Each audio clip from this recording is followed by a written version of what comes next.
Pokojninske družbe se trudijo, da bi avtomatizirale za to pokojninsko reformo tudi vplačila v drugi steber. To pomeni, da bi varčevali za dodatno pokojnino avtomatsko vsi, brez izjeme.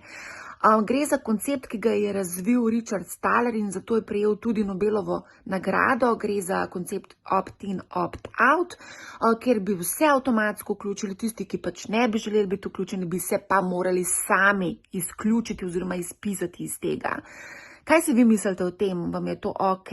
Pa dajmo še poslušati en primer, zakaj je ta opcija super oziroma je to ena dobra rešitev za dodatno pokojnino, in sicer gre za primer iz njegove knjige Nič. On je organiziral večerno zabavo, torej večerjo za prijatelje. Seveda, ko so tja prijatelji prišli, je bila na mizi skleda s kokicami, pa s čipsom, pa z drugimi nezdravimi takimi zadevami, mašili.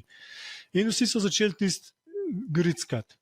V neki fazi je on pogruntal, lejte, mi imamo tam od zadnji pečenko, pa krompir, pa same dobrote, vi se zdaj s tem obašate tukaj, ne boste mogli tistih dobrot pojesti. In je to umaknil, ugotovil je, da vsi, ki so prej tim grickali, so mu se zahvalili, da je to umaknil, ker je skušnjavo jim umaknil in zdaj bojo lahko pač uživali v pravi večeri. Tukaj je koncept podoben. Tako da ideja je tukaj, da se pomaga ljudi pripeljati, jim razložiti, avtomatsko vključiti in bojo videli, da je to fajn in bojo z veseljem šli po planu naprej. Na koncu bo pač imel mogoče 90% ljudi dodatno pokojnino.